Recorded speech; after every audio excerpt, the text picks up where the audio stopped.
Welcome to another deep dive. Today we're going way back to ancient Greece, like a time when gods and monsters weren't just stories, they were like the actual explanation for how the universe worked. But then this guy, Anaxagoras, he comes along and kind of shakes things up. Yeah, for sure. It's like the whole stage is set for like a major intellectual revolution. Picture this. It's 500 BCE, you're in Athens, right in the thick of all this intense philosophical debate. And that's when Anaxagoras decides to challenge like everyone's understanding of the entire cosmos. Pretty bold move. So instead of like looking up to Mount Olympus for all the answers, what does Anaxagoras have in mind? Well, he introduces this really wild concept called nous.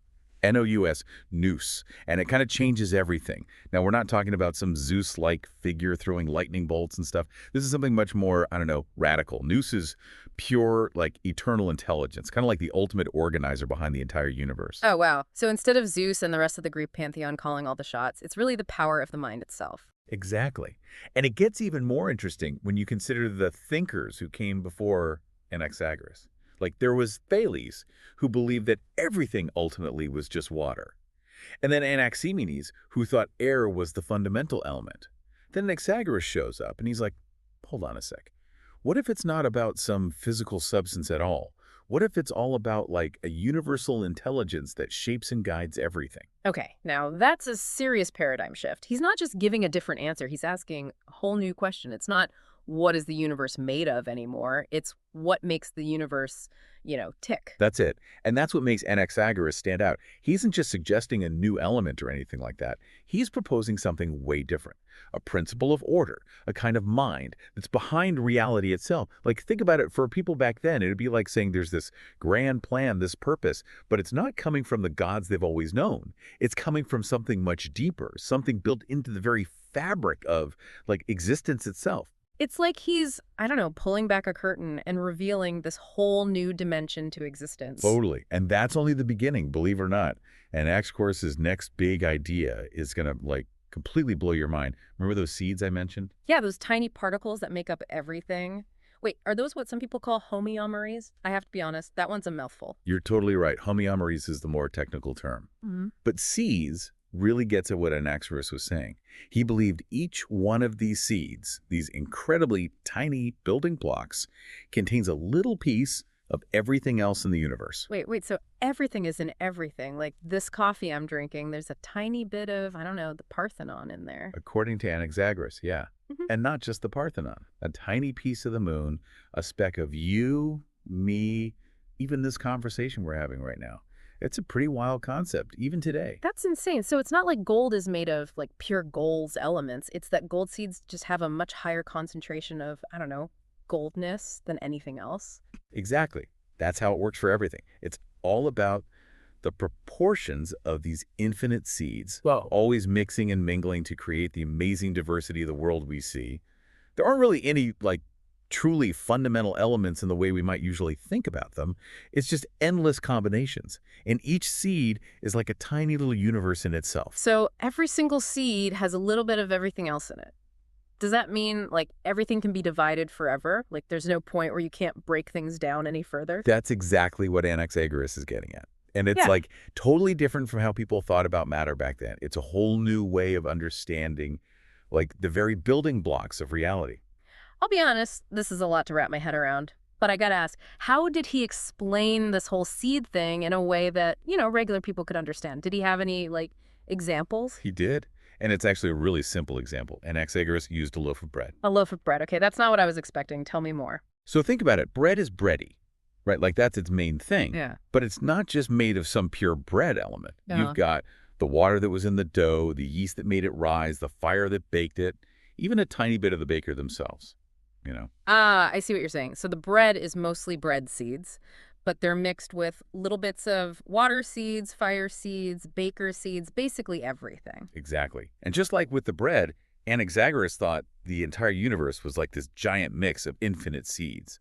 So a rock might be mostly rock seeds, but it's still got a little piece of everything else in it, just like that gold ring we were talking about earlier. It's a really, I don't know, holistic way of looking at the universe where it's all connected, everything playing its part. So he's basically saying there's a unity to, well, everything, even if we can't always see it. It's like he's looking at the universe through a completely different lens. Yeah, and just like his whole nous concept challenged how people thought about like what controls the universe.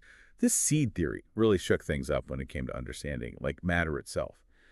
He was a total trailblazer, paving the way for philosophers to come who would also wrestle with these big questions about the nature of reality.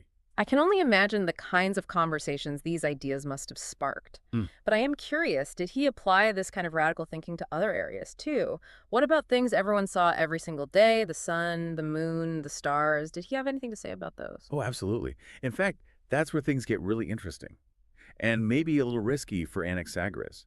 You see, back then, most people, even those who were starting to explore more, I guess, philosophical explanations for the universe, still generally saw celestial bodies as divine. But Anaxagoras, he wasn't afraid to challenge even the most sacred ideas. Okay, now you really got me on the edge of my seat. What kind of cosmic controversy did he stir up? Let's just say that when Anaxagoras looked up at the night sky, he didn't see gods and goddesses. He saw something else entirely. So we're talking about a time when pretty much everyone saw the sun and the moon as, gods, right? What did Anaxagoras see that was so different? Well, he had this, I don't know, radical idea that these celestial objects weren't gods at all. He thought they were just natural phenomena, following the same kind of laws that governed everything else on Earth. Whoa, hold on. So he's saying that the heavens and earth basically operate by the same rules. That must have been a pretty out there concept at the time. For sure. It totally was. To give you an idea of how radical this was, he looked up at the sun, this thing everyone worshipped, and said, that's just a giant ball of hot metal. Can you imagine? Man, this guy was not afraid of a little controversy. So if the sun wasn't a god, what about the moon? Yeah. Just a big rock as far as Anaxagoras was concerned. He said it just reflected the sun's light. And he even went on to explain eclipses as like these simple alignments of the sun, earth, and moon. No divine intervention required, just plain old celestial mechanics at work. That's mind-blowing. He's taken these awe-inspiring events and showing that they can be understood through reason, observation, science. It's like he's laying the groundwork for the scientific method centuries before it actually existed. Exactly. And that's really what makes Anaxagoras such an important figure.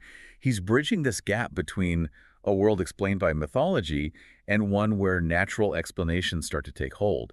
But as you might imagine, this kind of thinking, well, it didn't exactly make him popular with everyone. Yeah, questioning the very nature of the sun and the moon, that's bound to ruffle some feathers. What happened? Did anyone, challenge him on these ideas? Oh, more than challenged. They actually accused him of impiety for these radical claims, and he was eventually forced to flee Athens.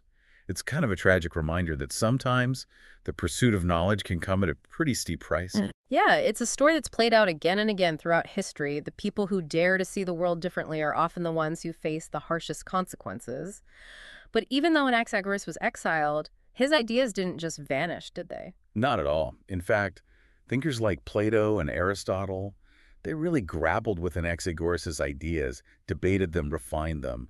His work really became this launching pad for generations of philosophers who continued to grapple with these fundamental questions about the universe and humanity's place in it. So, what's the takeaway for us today? Why should we care about a philosopher from 2,500 years ago who thought the sun was a giant ball of metal? Well, I think Anaxagoras' legacy is this powerful reminder that the search for knowledge takes courage, that questioning what we think we know can lead to incredible discoveries, and that even ideas that are considered dangerous in their own time can spark these revolutions in thought that echo for centuries. It really makes you wonder, what are the radical ideas that we're grappling with today that will seem like common sense to people centuries from now? What mysteries are we trying to explain with, our own modern-day myths that future generations will understand in a completely different way? It's a humbling thought, for sure. It really makes you realize that this quest to understand the universe and our place in it, well, it's this never-ending journey. And who knows what incredible discoveries are waiting for us just around the corner, right? Well, I have a feeling Anaxagoras would definitely tell us to keep searching, keep questioning, and to never stop exploring the world with, open minds and a sense of wonder. And hey, maybe next time you're enjoying a slice of bread, you'll think of the philosopher who saw the entire universe reflected in every single bite. Thanks for joining us for this deep dive into the mind-blowing world of Anaxagoras.